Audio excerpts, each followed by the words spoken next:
What? What? What the hell is this? Harumph. I didn't get a harumph out of that guy. Give the governor harumph. Harumph! You watch your ass. I see you shiver with anticipation. Let the show begin. Hey everybody, this is David Heretic coming at you with another edition of Reactions, Reviews, and Rants. And tonight, ha, here we go, finally, making their debut on the channel tonight. We have Trivium. Yes, indeed, how about that? Trivium making their debut on the channel. Before we go any further, for those of you who are feeling inclined to doing all the clicks and the likes and the bibbity boobity bop, do me a favor, before you do all that stuff, please watch the whole video first, okay? Give me a chance to actually earn those clicks and likes. Now, after the video's done, if you still feel like doing all those clicks and likes, then by all means, feel free to click away. This comes as a request from Frank Canini, and Frank wanted to see me react to this song by Trivium called The Heart from Your Hate. Now, have I heard this song before? No, I have not. To the best of my knowledge, this does not resonate with me in any way, shape, or form. However, there's always a possibility I may have heard this song in passing and I just don't realize it. So as always, if I start listening to the song and I suddenly go, wait a second, you have got to be kidding me, this is that song, I'll let you know. That's the truth. You know me, I'm going to be honest with you guys. Trivium and I have a little bit of a history. I was really enthralled with these guys when I first discovered them. There were 3 albums that I actually owned from them, and I've enjoyed, I've actually, every once in a while, I'll go back and listen to all 3. Ascendancy, The Crusade, and Shogun. I love Shogun. Shogun is a fun album to listen to. The Crusade has its moments for sure, and so does Ascendancy. I don't know why, but I listened to them and I got to Shogun and I'm like, I don't know how they can top this. I don't know how they could possibly get any better than this. And I stopped listening to them for one of the dumbest reasons in the world, and that reason is I didn't want to be disappointed. I didn't want them to come up with the next album and have it just not hold up to Shogun and have me go, oh, okay, it's nice, it's all right, you know. I didn't want that to happen, so I said, you know what, we're gonna just stop at Shogun and we're gonna retire, you know, undefeated and untied. You know what I mean? I know that's a stupid reason, guys. It is, and I'll be the first to admit it's a dumb reason. You imbecile! You bloated idiot! That's how I was feeling, and to some extent, that's how I still feel.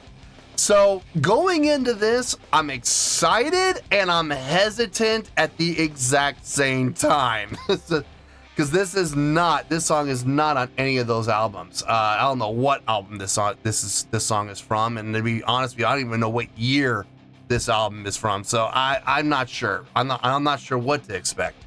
But what's one of the beautiful things about this channel is it puts me into these positions where I don't have a choice, and I have to, you know, put myself into slightly uncomfortable positions and force myself to, you know, listen to stuff that I'm not 100% ready for. So it's a good thing. I think it's going to be a good thing. I'm looking forward to this for the most part. I'm not going to lie. There's a little hesitation.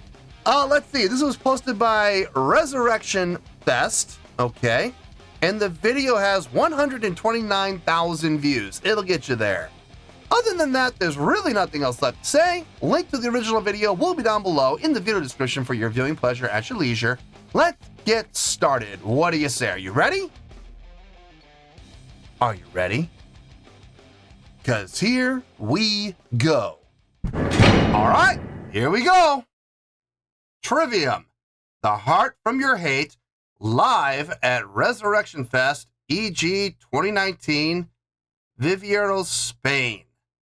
Okay, well, I can now say beyond a shadow of a doubt that the song came before 2020. It was either written in 2019 or sooner, so it's not like super recent.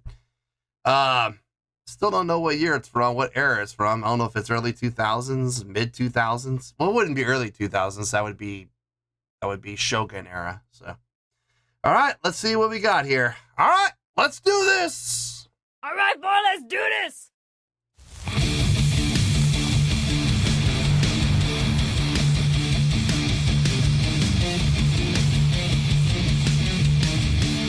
Resurrection Fest. Yeah! ¿Qué pasa, cabronazos? ¿Qué pasa, cabronazos? I've always wondered what these guys look like live. Please give yourselves a round of applause. Gracias, amigos. Gracias, amigos. What's their live show like? Now, right here is looking good. My friends on the sides, we need you all to move fucking more. Tell you what, if you all want to beat Portugal, this next song is where you do it the way you do it, my friends. Everybody's fucking jumping.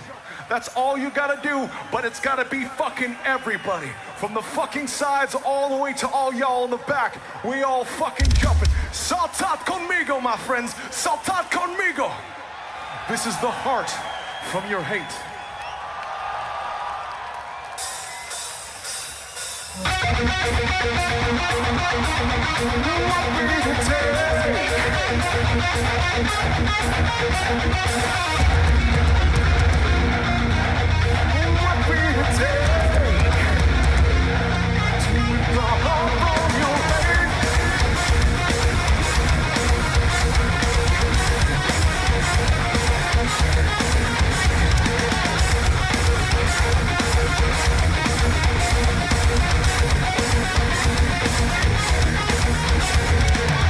Fuck yeah! It's easy to be right when everything repeats. It's easier to cut us down and point it out your feet. It's easy to be right when everything repeats. It's in below the surface, find your insecurities jumping. Maybe you're right, maybe I must go home. But I've been silent for far too long. Maybe you're right, or maybe I should go home. But I've been silent for far too long. What will it take to lift the heart from your head? What will it take? What will it take, baby? Rock knows it.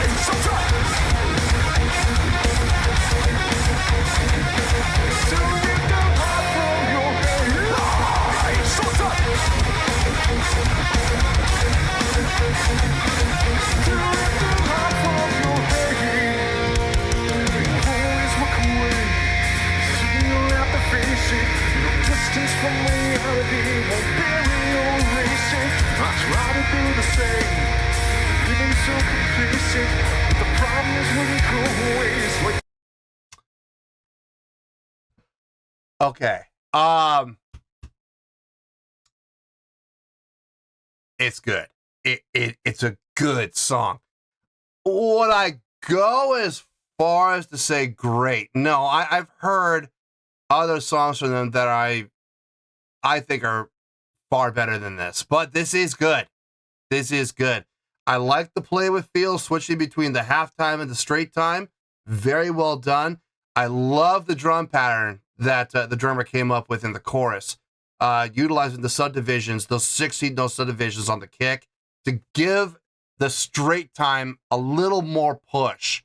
It's not rushing. It's not being pushed like that, but it's giving the illusion of a push with that subdivision work. Really nice job on the drummer's part there.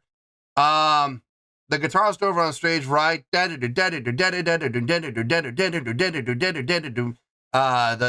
flat six, root, flat six, root, flat six, root, root 5, root 5, root 5, root 5, root.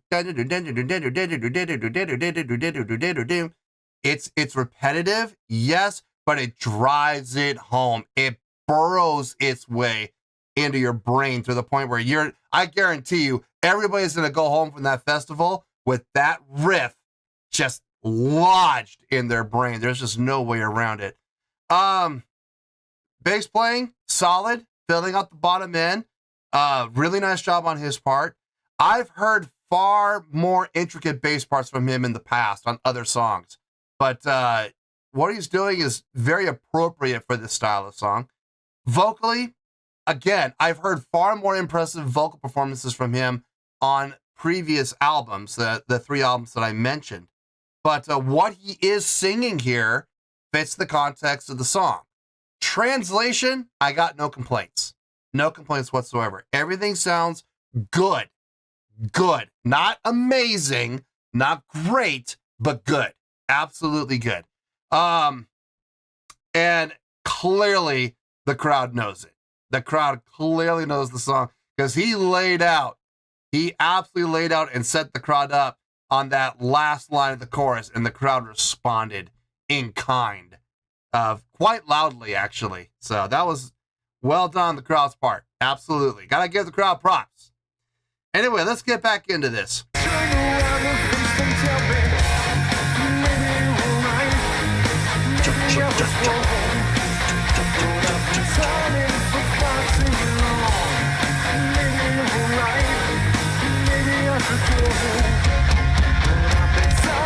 For far too long. What will it take to lift the heart from your head? Yep. What will it take? They put in the Warwick.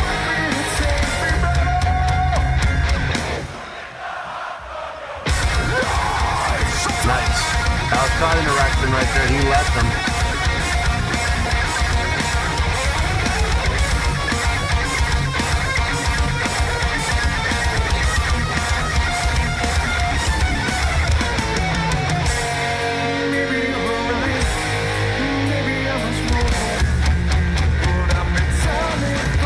Too long. What will it take to lift the heart from your head? What will it take? What will it take to lift the heart from your head? What will it take to lift the heart from your head? Okay, we have live backing vocals. Good.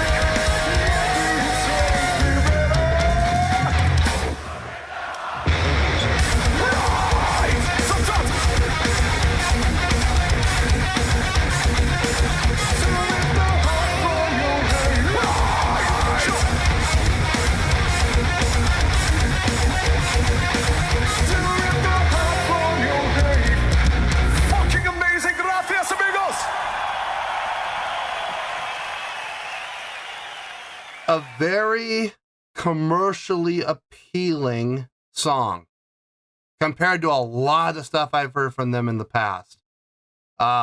This song was very commercially appealing, but at the same time, still felt good, still felt heavy. I like it.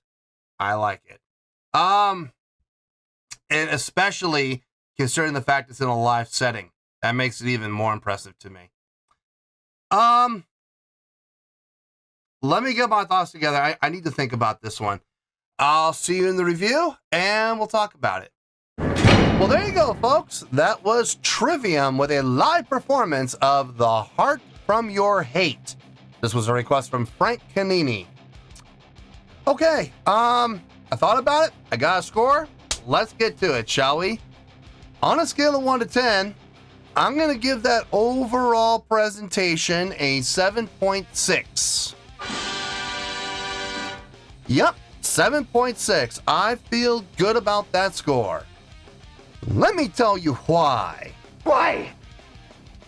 Okay, first things first, the 7.6. What does that mean? Well, a 7.6 would translate to a really good skill rating because overall, I think this was a really good song. It would also get 4 to 5 stars and a B+ letter grade. So there you go, 7.6, really good skill rating, 4 to 5 stars, and a B+ letter grade. Now, how did I come up with that score? So glad you asked. Okay, you hear people often talk about the hook of a song. What makes the song hooky? What makes the song recognizable? What makes the song out of nowhere just pop into your head after you haven't listened to the song in like 2 months, and all of a sudden it decides to just pop in your head for absolutely no reason, where it proceeds to reside rent-free for the next 3 to 4 days? That would be the hook. Yeah, that's the hook. That's the thing about the song that is the most memorable. It's the thing that really kind of sinks its fangs into you and sinks its claws into you, and it won't let go. You could try with a crowbar to get those fangs and those hooks out of you, and it just won't work. You could try dynamite. I don't recommend that, but you can try it and see what happens. The hook in this song is very evident to me, and it's so subtle, which is one of the things that Trivium, in my opinion, is kind of known for. Looking back at their discography that I'm familiar with, the 3 albums that I know, all of their hooks are very subtle. It's very, very rarely the chorus. It's usually a guitar riff, usually somewhere in the main riff. And it's not usually in the verses, it's not usually in the pre-chorus, it's not usually in the chorus either. It's usually just the main riff, something about the main riff. And that happened here. That flat 6 to root, flat 6 to root, to 5 to root, to 5 to root. That line is burrowed in my head, and I promise you it is not gonna leave anytime soon. I'm gonna probably be humming that. I'm gonna be just humming that for probably the next week or two, and I'm not gonna have any control over it. I'm not. You know what? That's an effective hook right there. That works out real well. Is it anything flashy? Is it anything fancy? Is it anything mind-blowing or impressive? No, it's literally a flat 6 integer to a 5 integer. It's literally that. And it works like a charm. Dear Lord, the song, a very commercially available song to other songs I've heard from Trivium in the past. Like, I could see this song being used in mass media. I could see it being used in movies, television shows,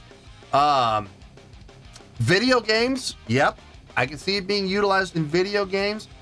Commercials, I don't think so. I think commercials might be a little too short for this, but taking, a minute and a half and putting it into a movie, yeah.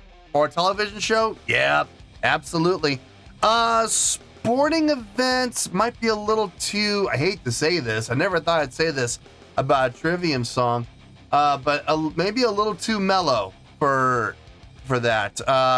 Looking at other songs that you've heard from Trivium, even songs that we've, like This World Won't Tear Us Apart, for example.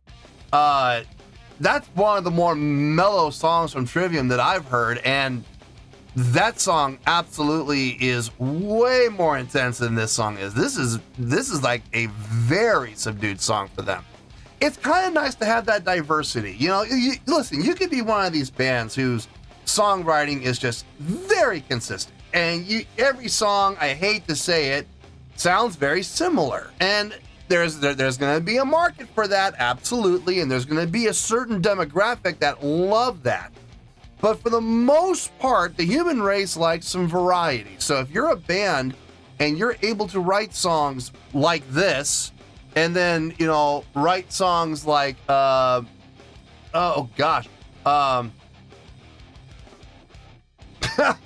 these Trivium songs running through my head right now. Shogun. That's a great tune. You have these two very differentiating styles, and you're gonna and all points in between. You're gonna have a lot of variety, and you're gonna appeal to a broader audience. So smart. It's absolutely smart. I know a lot of people will look at that as quote unquote selling out. Yeah, absolutely, they're gonna sell out. They're probably gonna sell out every seat in the house every single time they play, because they have expanded. They have included far more their demographic into their fan base. So that's smart work, man. Good business sense. The biggest thing for me on this song, if I'm being honest, and this is going to sound weird coming from me, but the drumming on this was really nice. Some very nice grooves set up, especially in the chorus, utilizing that 16-note pattern with the kick drum. I think that was brilliant. Not switching from that straight time feel. Yeah, how easy would it have been for the drummer to switch to a double time feel there? Very easy. And would it have worked? I think it would have worked. I think it would have been just fine. I think a double time feel there would have worked just beautifully, but we kept it in the straight time.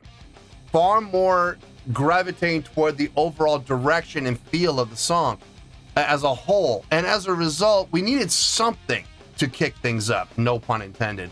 And here he comes with that 16-note pattern on the double kick, setting it up every time. I thought that was really smart. The guitar playing, I talked about the hook already, the main riff, very well done. The guitar playing from both guitar players, really nice, filling out the sound, crunchy tone, I like it. The bass playing, now I know we're outdoors, but whoever was EQing FOH for this really did a good job, because the bass was resonating just fine. It was clear as day. I know we were getting the audio from the board, I understand that, and there's a lot more control there, but the board reflects what's coming through in the house, and that's whoever was mixing it, whoever was working FOH at that show did a nice job. Vocally, like I said, I've heard more impressive vocal work from him in other albums, other songs, but what he sang fit the context of the song like a glove. It wasn't over the top. At the same time, it wasn't underwhelming and under-delivering. It did exactly what it needed to do, and I have absolutely no complaints about the song as a whole. Looking at the song objectively, I would give the song on its own a 7.3. I mean, I think it's a really good song, but wait a second. I gave it a 7.6.